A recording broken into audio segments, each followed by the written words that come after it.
Good afternoon and welcome back to Asgard and welcome back to Infitech 2.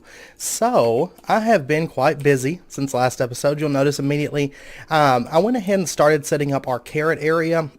Now you'll notice all in all we have 6 Ender IO farming stations set up throughout here. And all of them are set up to automatically get stone hose from a setup kind of similar to what I have over there. And then right now the carrots are just going into this Java barrel. Now, it didn't dawn on me until right before the episode. I went over and started getting some of our Maho saplings, and I was going to start setting them up there. And then I realized, oh yeah, so we're not going to be able to use those with the Ender IO farming stations. So I'm debating between if I want to do forestry to harvest those, or possibly Steve's carts. Because if I recall correctly, I've got to test it in a test world, but I believe Steve's Carts has an upgrade for non-vanilla trees that you can put in and use the forestry trees with it. So I have to test that. For some reason that chunk, when I get over here, it's like, no, that chunk's unloaded. But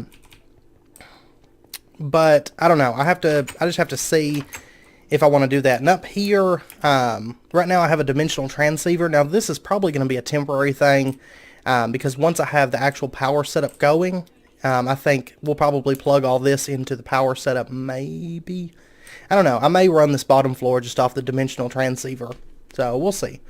And that's just plugged up over there, and then it's also plugged up to another one that's receiving wood from over there. So that's how I have that done, and then basically wood pumps into here, it makes planks, planks go into sticks, and then sticks and cobblestone go into stone hose, which go into the Ender IO farming stations. So, the floors above this one are going to be for our Maho trees and getting those saplings and everything. So anyway, I've been busy working on getting ready for Galacticraft. Now you'll notice that my inventory is pretty well emptied out. We do have a few quests here that are ready to turn in. I started this when I made the display screen. I didn't get around to making the telemetry unit. Honestly, that stuff is kind of meh. It's not that important right now. And I decided that this first trip into space is mainly going to be a resource adventure. So our goal is to go to space, get the meteoric iron and some naquita and stuff like that. Then we'll come back and we'll get everything set up and ready to go to actually build ourselves a base on the moon. And using the naquita, we'll set up a way to teleport back and forth from here to our moon base. But we do need that naquita in order to do that. So I decided to wait for our actual moon base building until the next trip, because we really don't have a good way to teleport from one location to another at the moment. So in this bag here right now I have a bit of oxygen tanks. Since light is the best that we can make, I decided to go ahead and stock up. I went ahead and made our 2 advanced solar panels. We're not going to be using those probably today. And then a bit of this heavy aluminum wire. We've got our scanners with us. We've got some extra diesel cells, which is I'm using as fuel, I'm using the gasoline from Pneumaticraft. We have a vibrant capacitor bank in case we need it. It's mainly going to be used for our fuel loader in order to get us back home. We've got some food with us. We have some glowstone torches because, of course, standard torches are not going to work in space. We also have some glowstone blocks, and I brought some gun ammo. I have some on hand because I crafted us a minigun from Pneumaticraft, which this thing is pretty nice. It does take some charge up time in order to fire, and then pow, it begins firing. So I figured we'd go ahead and take that with us just to be on the safe side. Now I'm going to go ahead and grab our fuel loader here. And basically what you have to do is you have to set this up, provide it with power and provide it with fuel, and it's going to fill up your rocket.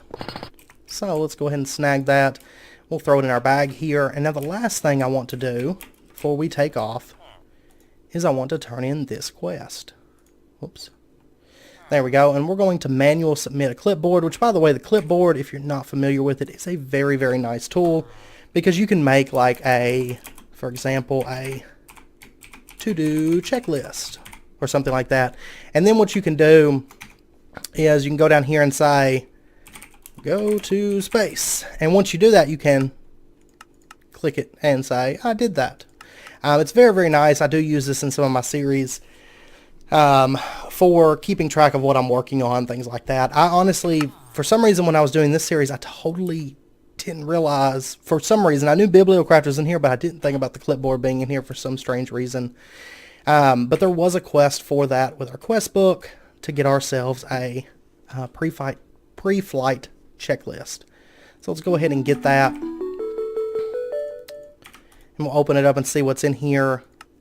Alright, they suggest full oxygen gear. We've got that. Extra fuel, a fuel loader, power source, oxygen pipes, oxygen collector, compressor, building materials, materials for machines, and implosion compressor. Now, honestly, we're not taking all that with us today because this is only a temporary go in order to gather some materials and stuff. And I think we have enough oxygen tanks to, provide us with enough oxygen to do that.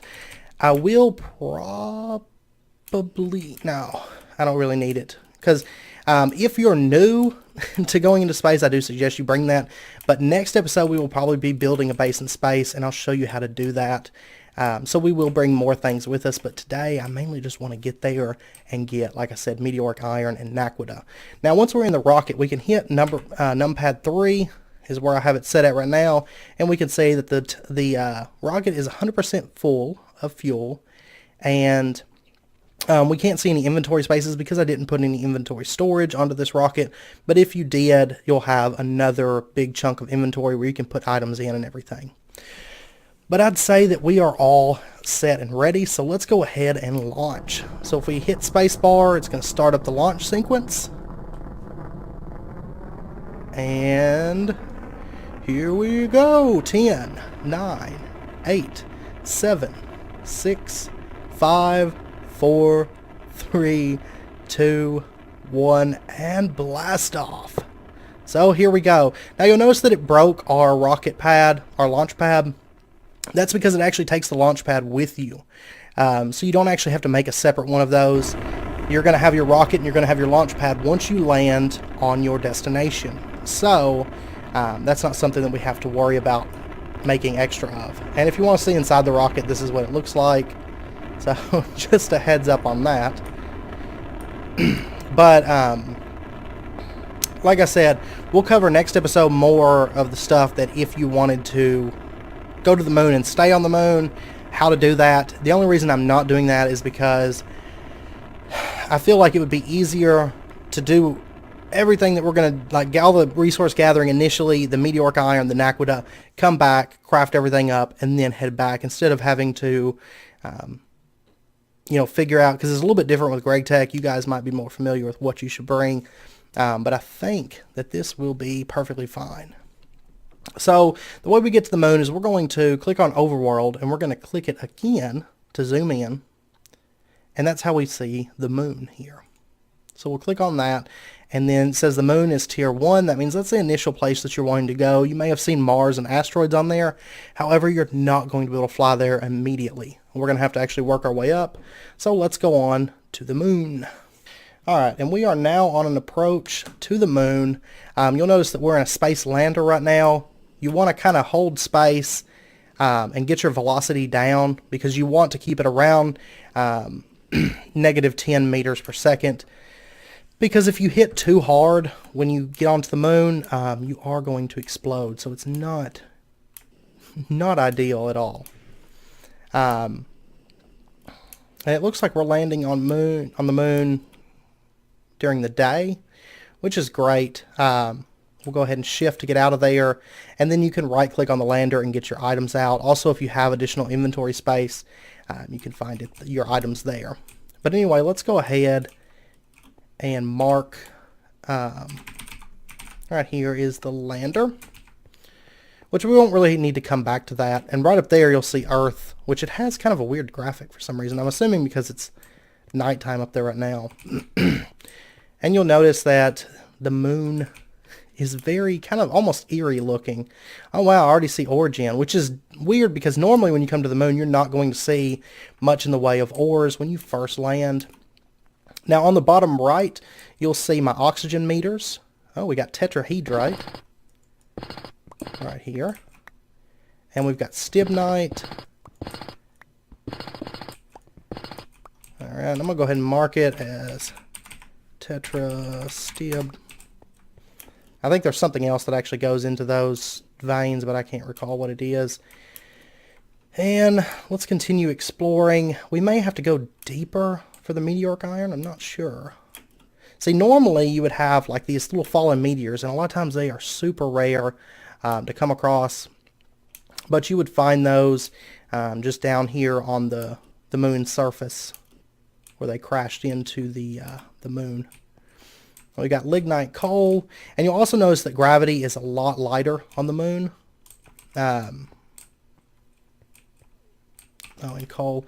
So you're not really going to take as much falling damage and stuff. Now I am going to grab out a few glowstone torches here.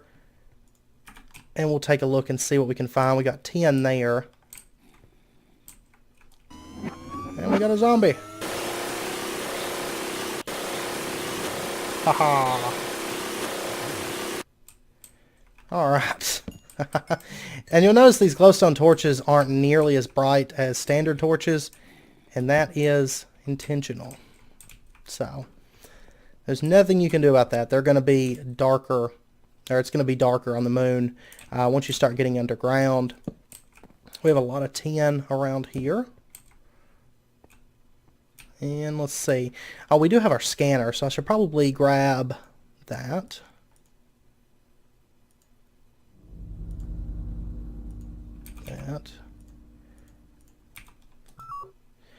Alright, we've got 10 copper and cheese cards. Now cheese cards, you can mine those up. It's cheese ore, and that will actually give you a way to obtain food on the moon. So it's just little cheese cards. They don't provide a lot of hunger or anything, but it is a way to get a little bit of food once you get on the Earth's or the moon. Alright, so give me a second. I'm going to run around and see if I can find... we're mainly looking for meteoric iron and naquita. So I'm going to continue exploring for just a little bit and see if I can find some of that stuff, and I'll be back in just a moment. Okay, I see our first bit of meteoric iron right here. So this may not come... I don't know, this may not come in veins. Which if so, that's going to be very, very tough. So we've got raw meteoric iron, and if we smelt it, we'll get 1 meteoric iron ingot. And there's no way, no matter how much luck or anything that you have, you're not going to get bonus meteoric iron. It's always going to be 1 per meteor that you find. Now I'm not entirely sure. There may be a way to actually get you know, a bit more. I'm not for sure. That's something we'll find out as we go. Now over here you'll notice what looks like a village. Now this is a moon villager village. And honestly, if you want to set up on the moon without building up your own base and all that stuff, you can actually set up in one of these fairly easy. Now these villagers you can't trade with or anything. They're pretty much just here to kind of add life to the terrain. There's nothing terribly special about them. Now, if you're playing with with like no texture pack, they'll look a little bit different. They almost kind of look like Megamind. So just a heads up, mine look pretty basic, and that's because of the texture pack that I use. But yeah, they will look more like Megamind if you come here without a texture pack. But anyway, I'm going to continue flying around and see if I can find maybe some meteoric iron or some naquita, something like that. And I'll be back in just a moment. Alright, welcome back. I've been running around on the moon for a bit. Oh, there's Certus quartz here. I will definitely mark this. And I realized I'm an idiot. Naquita, we don't find on the moon. It lists it as possibly in the end. It seems like it would probably be pretty rare, though, as small deposits. But also, the primary deposits are going to be on asteroid belts. So, asteroids are going to be a little ways off because that's the final tier of Galacticraft. However, I have found 5 meteoric iron, and I just looked, and you'll notice that there is no meteoric iron deposits. So it looks like we're not going to be finding like big deposits of that. We're going to have to find a lot of meteors for that. However, I did finally come across, normally I find them a lot quicker, but I finally came across one of these things, and these are going to be dreadful, I'm sure. But we're going to try to push our way into this.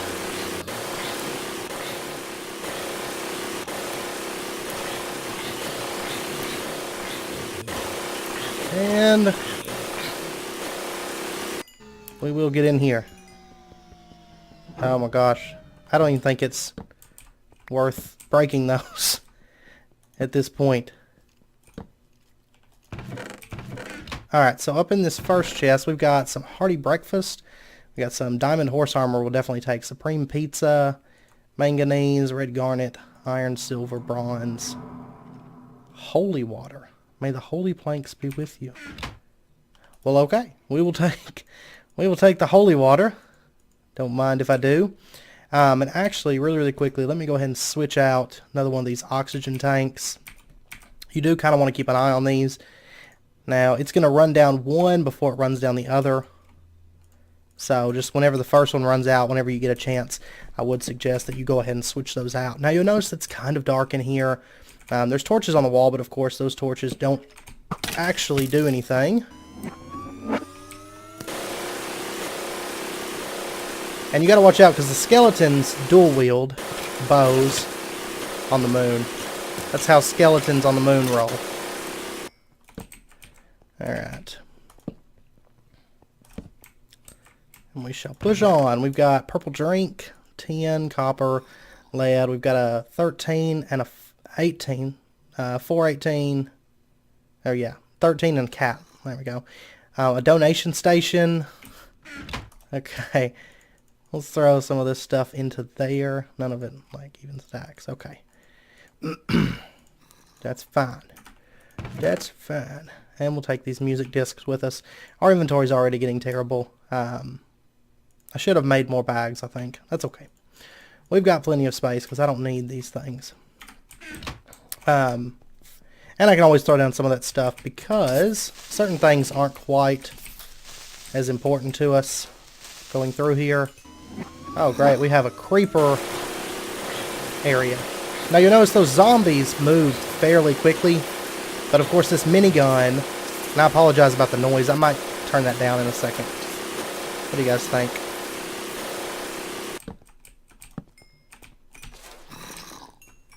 Okay.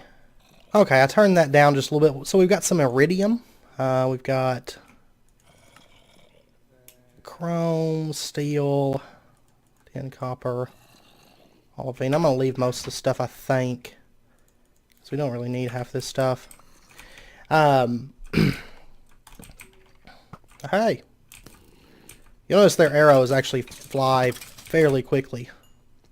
Gotta get used to the combat in 1.7 again because I'm used to not being able to spam attack. Of course, I'm also used to skeleton strafing, which they don't on this one. 1.7. Alright.